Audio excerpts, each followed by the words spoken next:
여러분 좀 더 생각해 봅시다. 우리는 안 그렇습니까?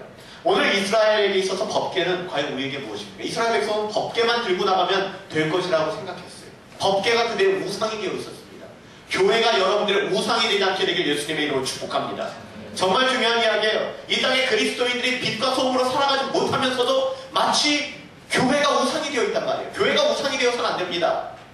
교회가 우상이 될 수 있다는 것입니다. 오늘 법궤가 우상이 되는 것 우리가 여러 부분에서 찾아볼 수 있지 않습니까? 어떻습니까? 주일 성수요? 이 시간에 앉아 나와서 예배 드리고 있다고?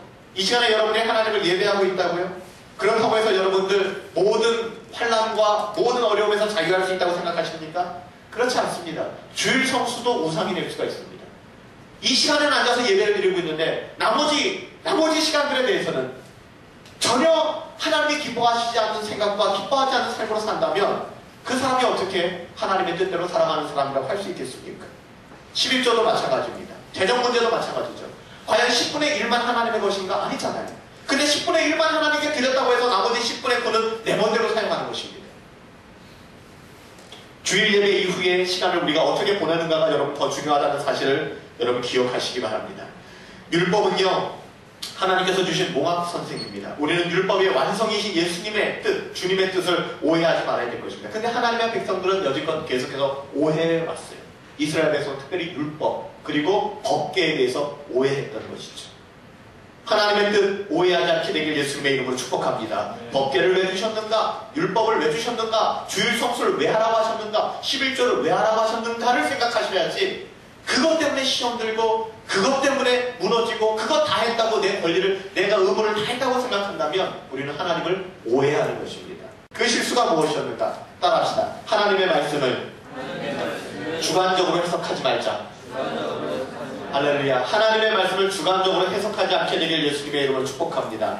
오늘 본문에 보면 눈에 들어오는 장면이 하나 있습니다. 마치 그 컴퓨터 게임이나 이런 데 틀린 그림 찾기 나오죠. 뭐 3군데 5군데 찾는 것, 그림 비교해 가면서 마치 틀린 그림 찾기하고 유사합니다. 자세히 눈을 부릅뜨고 보지 않으면 뭐가 잘못됐는지 찾기 어렵습니다. 그렇지만 자세히 묵상하고 잘 들여다보면 분명히 하나님의 말씀과는 다른 부분들이 오늘 본문에서 발견됩니다. 혹시 찾을 수 있는 분들 계시겠습니까? 성경을 좀 아시는 분들은 찾을 수도 있을 거예요. 다윗이 했던 것들 중에서 남녀생활, 탐구생활처럼 그죠? 전체 여자가 왜 화났을까? 그런 거 아니겠습니까? 하나님이 왜 화나셨을까? 이 아무것도 아닌 오늘 이 다윗이 예루살렘으로 이 법궤를 가져오는 이 장면에서 하나님이 화나셨단 말이에요. 그걸 찾아낼 줄 알아야죠. 왜 화났을까? 다윗이 하나님의 말씀을 주관적으로 해석했기 때문인데 과연 뭘 주관적으로 해석했는가? 새로운 방법이 등장했습니다. 그 방법은 무엇인가? 법궤를 옮기는 방법입니다. 분명히 하나님께서는 법궤를 어떻게 옮기라고 분명히 말씀하셨습니다. 하지만 이 새로 등장한 이 방법은요, 예전에 하나님께서 명령하신 방법과는 다른 것이었습니다. 근데 주의 깊게 봐야 될 것은 하나님이 말씀하신 방법과는 다르지만 그 당시 사람들로 보기엔 굉장히 현대적인 방법이었고 세련된 방법이었고 합리적인 방법이었습니다. 그렇다 할지라도 그 방법은 하나님이 말씀하신 방법이 아니었습니다. 들으시는 분은 들으시기 바랍니다. 우리의 삶도 보십시오. 굉장히 세련돼 보이고 합리적으로 보이지만 그것 말고요, 하나님이 그렇게 하기를 원하시는 방법인가에 여러분의 관심이 더 가 있기를 예수님의 이름으로 축복합니다. 이것이 바로 사단의 함정이었죠. 아무리 그 방법이 현대적이고 획기적인 방법이라고 할지라도 하나님께서 말씀하신 것이 아니라면 그것은 옳은 방법이 아니라는 사실을 여러분들 기억하시기 바랍니다. 하나님의 방식을, 하나님의 방법, 하나님의 스타일을 나 중심적인, 자기 중심적인 스타일로 바꿔서는 안 됩니다. 하나님은 분명히 말씀하셨습니다. 제사장들의 어깨에 메고 너희는 법궤를 옮기라고 얘기하셨습니다. 12지파의 각 제사장들을, 여러분들 요단강을 건널 때 이스라엘 백성이 법궤를 어떻게 옮기던가요? 12명의 제사장들이 나와서 그 제사장들이 12지파를 대신해서, 대표해서 이 법궤를 메고 어깨에 메고 요단강을 건너지 않았나요? 하나님은 분명히 이스라엘 백성에게 법궤를 그렇게 옮기라고 말씀하셨습니다. 근데 오늘 다윗과 그의 백성들은 하나님의 말씀, 그런 하나님의 말씀을 자기 중심적으로 해석하기 시작했습니다. 이것은 보이지 않는 재앙의 시작이었죠.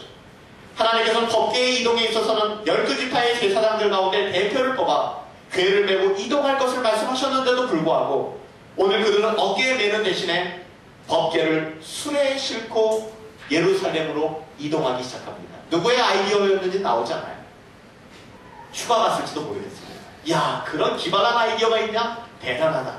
멋지다. 수레 굉장히 잘 만들었습니다. 거기다 호위 인원 몇 명이었습니까? 3만 명. 어마어마한 인원을 보내가지고 정말 멋들어지게 법궤를 이동하기를 원했습니다. 근데 하나님은 no thank you. 원하지 않으셨어요. 하나님이 원하신 방법을 그들은 곡해하고 자기 스타일로 바꾸기 시작했습니다. 하나님의 방식대로 살지 않으면 하나님의 백성으로 죽는다고 하였습니다. 이러한 태도 결국 죽음을 불러왔습니다. 우사가 이 법궤를 움직이는 수레가 뒤뚱하는 바람에 법궤가 떨어질 것 같았습니다. 굉장히 선한 의도죠. 이게 난제입니까? 어떤 구약 난제 책에 이게 난제로 들어있어요. 이해 안 되는 부분이라는 것이죠. 다윗과 함께 그 3만 명의 사람들이 다윗성으로 이 법궤를 움직이는데 하나님의 방식이 아니라 그랬어요. 하나님 화나게 하셨어요. 근데 이 법궤가 갑자기 휘청합니다. 아마 뭐 중심을 잃었거나 아니면 땅이 좋지 않으니까 돌에 걸렸거나 해서 수레가 흔들렸겠죠. 근데 이 법궤를 보자 하던 우사가 이 법궤를 떨어지지 못하게끔 법궤에 손을 댑니다. 그 즉시 우사가 그 자리에서 사망했습니다. 우리는 이야기하겠죠. 하나님 어쩌자고 이런 일이. 좋은 일 하라고 했잖아요. 법궤 떨어지면 어떻게 할 뻔했어요. 하나님은 법궤가 중요하지 않습니다. 하나님의 말씀을 듣는지 안 듣는지, 하나님의 뜻대로 움직이는지 안 움직이는지 더 중요해요. 법궤가 떨어져서 박살이 났다 할지라도 하나님이 중요한 문제가 아닙니다. 근데 우리는 너무 오버하고 있는 거예요. 굉장히 이것이 중요하다고 생각을 하고 있습니다. 사랑하는 여러분들, 그러나 잘 보십시오. 이 우사가 왜 죽었을까요? 법궤에 손을 댔는데. 1번, 법궤에 수만 볼트의 전류가 흐르고 있었다. 맞습니까? 아니잖아요. 아니잖아요. 여러분, 법궤에 수만 볼트의 전류가 흐르고 있었나요? 아니면 법궤 안에 뭐 무슨 장치가 있어서 만들면 심장마비로 죽는 건가요? 아니란 말이에요. 아니란 거 어떻게 알 수 있습니까? 예전에 아까 제가 이스라엘 백성이 블레셋과 싸움할 때 처음에 4,000명이 죽고 3만 명이 죽는 그 싸움에서 홈리와 비나스 제사장들이 법궤 가지고 나왔다 그랬죠. 아주 그냥 대망신당했습니다. 제사장들도 죽고 엘리 제사장도 죽고 법궤도 빼앗겼어요.